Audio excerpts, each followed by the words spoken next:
প্ৰথমে মই সকলোকে নৱবৰ্ষৰ শুভেচ্ছা যাচিলোঁ। আপোনালোকে চাই আছে গল্ডি প্ৰেজেন্স চেনেল। আজি আমাৰ মাজত উপস্থিত আছে নগাঁৱৰ এজন বাঁহীবাদক, জনপ্ৰিয় বাঁহীবাদক নৱজিৎ বৰা। এয়া নৱজিৎ বৰা দাদা। নমস্কাৰ। মোৰ দাদা হয়।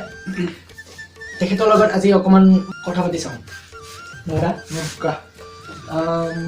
তুমি কেতিয়াৰ পৰা বাঁহী বজোৱা ষ্টাৰ্ট কৰিছিলা বাৰু? মই বৰ বেছি সৰুৰ পৰা বাঁহী বজোৱা নাই, বহুত দেৰিকৈ বাঁহী বজাইছোঁ। মই গ্ৰেজুৱেশ্যন কৰি থাকোঁতে যেতিয়া ছেকেণ্ড ইয়েৰ আছিলোঁ, BA ছেকেণ্ড ইয়েৰ, তেতিয়া বাঁহী শিকিবলৈ ষ্টাৰ্ট কৰিছিলোঁহে।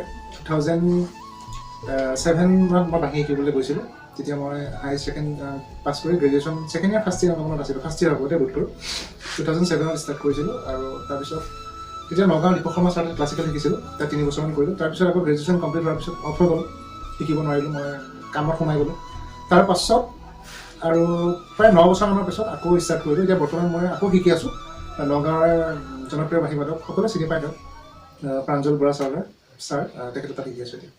তোমাৰ যে এই ৰাসৰ যিটো বাঁহী সুৰ, সেইটো তুমি প্ৰথমে ক'ত প্ৰদৰ্শন কৰিছিলা, মানে বজাইছিলা? আচলতে প্ৰথমে বুলি ক'লে আচলতে ঠিককৈ ক'ব পৰা নাযায়। আচলতে প্ৰথম বজাইছিলোঁ আমাৰ ওচৰৰ এখন ৰাস আছিলে, টাঙন ধৰা সূতা গাঁও বুলি কয়। সূতা গাঁৱৰ ৰাসত প্ৰথমতে মই সেই সুৰটো বজাইছিলোঁ। তাৰপিছত একাধিক্ৰমে তাৰ লগত কিবা কিবি সংযোজন কৰা হ'ল। আৰু ভাবিছিল নেকি যে ৰাসৰ যে এই বাঁহী সুৰটো সকলোৱে আঁকোৱালি ল'ব বুলি? নাই, কেতিয়াও ভবা নাই, এইটো ভবাই নাই। একাধিক্ৰমে আগৰ পৰা বজাই আহিছোঁ, বজাই আছোঁ আৰু আগলৈকো বজাই যাম। আৰু আমাৰ মধ্য অসম বুলি ক'লে নগাঁৱত আচলতে এনেকুৱা সুৰবোৰ খুব চলে। আচলতে এইটো আচলতে কোনো ৰাসৰ সুৰ বুলি নহয়। আচলতে বহুত মানুহে ভুল কৰে ৰাসৰ সুৰ। ৰাসত কেলিগোপাল নাটত এনেকুৱা সুৰ নাই। আচলতে ৰাসৰ সুৰ নহয়। আচলতে এখন নাচ আছিল, আমাৰ থলুৱা নাচ। প্ৰত্যেক জেগাতে নিজৰ জেগা লৈ লৈ, ঠাই লৈ লৈ গীত মাতৰ অকণ কিছু সাল সলনি হয়, নাচৰ কিছুমান ভংগীমা সাল সলনি হয়। আৰু আমি শুদ্ধ কেলিগোপালখন যিহেতু নকৰোঁ, কেলিগোপাল নাটৰ আধাৰতহে ৰাসলীলা কৰোঁ। গতিকে এখন থলুৱা নাচ আছিল, নাচখনৰ খোলৰ তালখনৰ লগত মিলাকে মই গীতটো বনাই লৈছিলোঁ। শুনিছোঁ তুমি ভাল কৃষ্ণ নৃত্য কৰা। ভাল কৃষ্ণ নানাছোঁ আচলতে। বাঁহীলৈ অহাৰ আগত আচলতে মই অকণমান নৃত্যৰ লগতো জড়িত আছিলোঁ, নৃত্য নাটক এইবোৰৰ লগত বেছি জড়িত হৈ আছিলোঁ। আৰু ভাওনাৰ পৰিৱেশটো ঘৰত সৰুৰ পৰা পাইছিলোঁ, কিয়নো মোৰ দেউতাৰ ফালৰ ককা সূত্ৰধাৰ আছিলে আৰু মোৰ মাৰ ফালৰ ককা মানে বৰবাৰী নাছিলে। গতিকে মই ভকতীয়া পৰিৱেশটো মই দুইখন ঘৰৰ পৰা, দুইজন ককাৰ পৰাই পাইছিলোঁ। আচলতে সেই সন্দৰ্ভত মই কৃষ্ণ বা অন্যান্য বিভিন্ন ভাল কৰিছিলোঁ। কৃষ্ণ বেছি কৰিছিলোঁ, কৃষ্ণ ভাল কৰিছিলোঁ।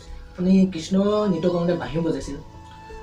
বাঁহী বজাইছিলোঁ। আচলতে মই ৰিচেণ্টলি বজাইছিলোঁ। মোৰ যেতিয়া সুৰটো অকণমান মানে বহুত কেইজন মানুহে শুনিলে বা অকণমান ভাইৰেল বুলি যিটো শব্দ হয়, ভাইৰেল হ'ল, তেতিয়া মানে তাৰপিছত মোক এখন ৰাসত কৃষ্ণ কৰিবলৈ মাতিছিলে। মই এখন যোৱা বছৰ ৰাস, মানে এতিয়া 2020 চন 2019 চনৰ ৰাসত মোক কৃষ্ণ কৰিবলৈ মাতিছিলে।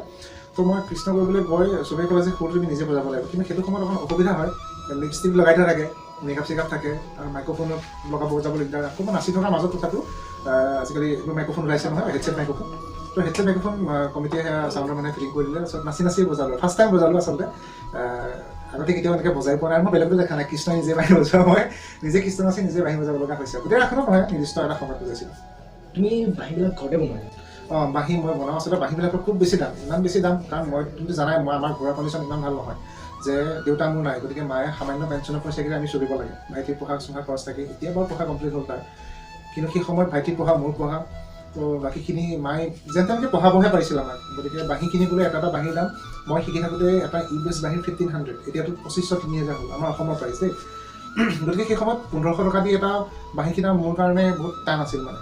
গতিকে মই মেলাৰ বাঁহীবিলাক কিনিছিলোঁ, কম দামত পায়। কিন্তু পিছতহে গম পালোঁ যে মেলাৰ বাঁহীবিলাক টিউনত নাথাকে, প্ৰপাৰ টিউনত নাথাকে, আৰু প্ৰফেচনেল বাঁহী নহয় সেইবোৰ। তাৰপিছত আৰু মই ভাবিলোঁ বাঁহী বনোৱাটো শিকি লওঁ, তেতিয়া মই নিজেও বনাব পাৰিম। মই বাঁহী চেল কৰিম বুলি, বাঁহী ফ্ৰুট মেকাৰ হ'ম বুলি শিকা নাছিলোঁ। আচলতে মোৰ নিজক লাগে কাৰণে শিকিছিলোঁ। তেনেকৈ বাঁহী বনালোঁ। প্ৰথম বহুত বেয়া হ'ল, লাহে লাহে এটা দুটাকৈ ভাল হ'ল।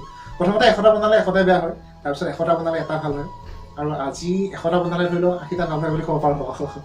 আৰু দীপক শৰ্মা ছাৰৰ বাঁহী লয় আমাৰ নগাঁৱৰ, ছাৰৰ ষ্টুডেণ্টবোৰৰ কাৰণে লয়। ত' বেলেগ বেলেগ আৰু বহুতে লয়। আৰু মই ইমান প্ৰফেচনেলকৈ বাঁহী বনোৱা কামত সময় দিব নোৱাৰোঁ ইমানখিনি সময়। গতিকে বজাবলৈ প্ৰেক্টিছো কৰিব লাগে। গতিকে যিমানখিনি সময় পাওঁ, কেতিয়াবা সময় পালে বনাওঁ, আৰু কাৰোবাক লাগিলে বনাই দিম। ইমানে আকৌ এটা বনাই দিব লাগিব। পাবা নিশ্চয়, ঠিক আছে, মই বেলেঞ্চ দিম দিয়া। আৰু মই এটা নতুন পদক্ষেপ লৈছোঁ, মই তোমাৰ চেনেলটোৰ জৰিয়তে কৈ দিওঁ। মই যিহেতু মই তোমাক ক'লে বাঁহীৰ বহুত দাম, কাৰণ মই নিজে ভুক্তভোগী যে এজন বাঁহীবাদকে যেতিয়া প্ৰথম শিকে, তাক মিনিমাম এটা বেছ লাগে। এটা বেছৰ দাম মিনিমাম বৰ্তমান সময়ত 2500 পৰা 3000 টকা হয়। গতিকে এখন সাধাৰণ মধ্যবিত্ত তথা অকণমান দুখীয়া ঘৰ হ'লে 3000 টকা দি বাঁহী কিনিব নে এনেকৈ চাউল দাইল কিনিব, এনেকুৱা অপশ্যন আহি যায়।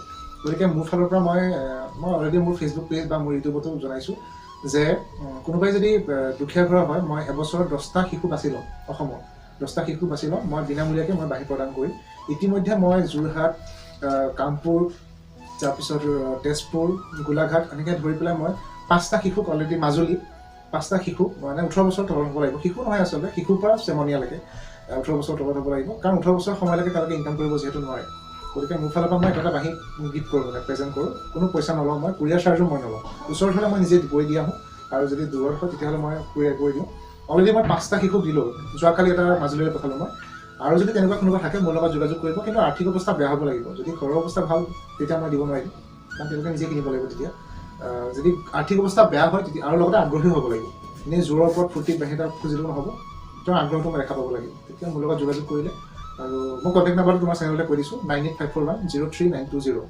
তো কোনোবাই মোক হোৱাটছএপ নম্বৰ আছে কলো আছে এইটো নম্বৰ যোগাযোগ কৰিব পাৰি এই নম্বৰটো আপোনালোকে ডেছক্ৰিপশ্যনতো পাব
তোমাৰ এইটো বহুত মনোমোহা সুৰ হয় মানুহে আদৰি লৈছে আচলতে মই নাভাবোঁ যে এইটো আচলতে ইমান তেনেকুৱা বিশেষ একো নাই সুৰটো গতিকে মই অসমৰ লোক সংস্কৃতিৰ ওপৰত এটা বেছ বনাব বিচাৰিছোঁ শুদ্ধ ৰূপত বড়ো কাৰ্বি মিচিং এইবোৰৰ কাৰণে এটা তেওঁলোকৰ সেই সুৰবোৰৰ লগত ফিউজন কৰি পেলাই আমাৰ পুৰণি যিবিলাক শিল্পী আছে ভূপেন হাজৰিকা খগেন মহন্ত দীপালী বৰঠাকুৰকে ধৰি যিবিলাক পুৰণি শিল্পী আছে সেইসকলৰ মানে গীতবিলাকৰ লগত সেই ফকবোৰ ফিউজন কৰি এটা নতুন ফিউজন বনাব বিচাৰিছোঁ আৰু সেই ফিউজনটো হয়তো মোৰ এটা নিজৰ ফক বেণ্ড আছে ৰুৰাই লাহৰি বুলি দি ফক বেণ্ড অফ আছাম হয়তো অহা বছৰলৈ বহাগৰ মঞ্চত ৰাইজে দেখিবলৈ পাব নিশ্চয় আশা কৰিছোঁ দেখিবলৈ পাম বুলি নিশ্চয় তোমাৰ এটা ইউটিউব চেনেলো আছে আছে নামটো মোৰ ইউটিউব চেনেলটো Nabaflute studio' NABAFLUTE space STUDIO Nabaflute studio' পাব আৰু মোৰ ফেচবুক পেজ এটাও আছে নতুনকৈ খুলিছোঁ মানে মোৰ কি হৈছিলে ফেচবুকত বহুতে যেতিয়া ভাইৰেল হৈছিল ভিডিঅ'টো ভাইৰেল হোৱাৰ পিছত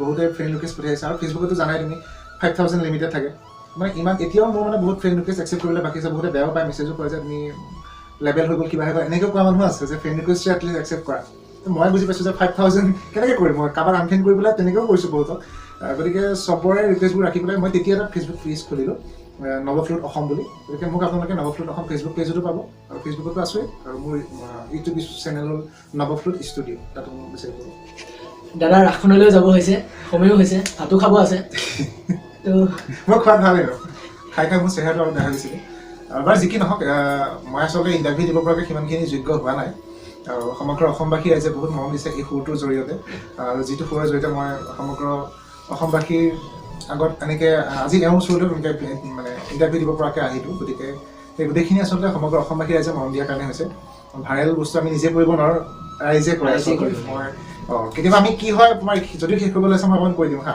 কেতিয়াবা কি হয় এনেকুৱা তুমি মিউজিকৰ লগত জড়িত হৈ আছা তুমি জানা কেতিয়াবা কিবা এটা বস্তু খুব প্ৰেক্টিচ কৰি খুব ভালকৈ বনাই প্ৰজেক্ট আকাৰে বনাই কৰি ভিডিঅ' শ্বুট কৰি পেলাই আমি কৰোঁ খুব ভাল হয় কোৱালিটি বা চব ফালৰ পৰা ভাল হয় মানুহে ইমান নাচায় সেইবিলাক বস্তু গতিকে কেতিয়াবা এনেই কিবা এটা বজাই দিওঁ সেইটো আকৌ মানুহে বেছি ভাল পায় তেনেকুৱা কিছুমান থাকে গতিকে সকলোৰে ৰুচি অভিৰুচিটো বেলেগ বেলেগ হৈ আচলতে বাৰু যি কি নহওক দেৰি নকৰোঁ মোৰ ৰাসলৈ দেৰি হ'বগৈ নহ'লে আৰু মোক এইদৰে ইণ্টাৰভিউ লোৱাৰ কাৰণে তোমাক বহুত বহুত ধন্যবাদ আৰু সকলো ৰাইজক অনুৰোধ কৰিছোঁ মোৰ ফালৰ পৰা তেওঁৰ চেনেলটো ছাবস্ক্ৰাইব কৰিব অকল আপুনি নহয় আপোনাৰ বন্ধুজনেও যাতে ছাবস্ক্ৰাইব কৰে গতিকে আপুনি অকণমান শ্বেয়াৰ কৰি দিব ধন্যবাদ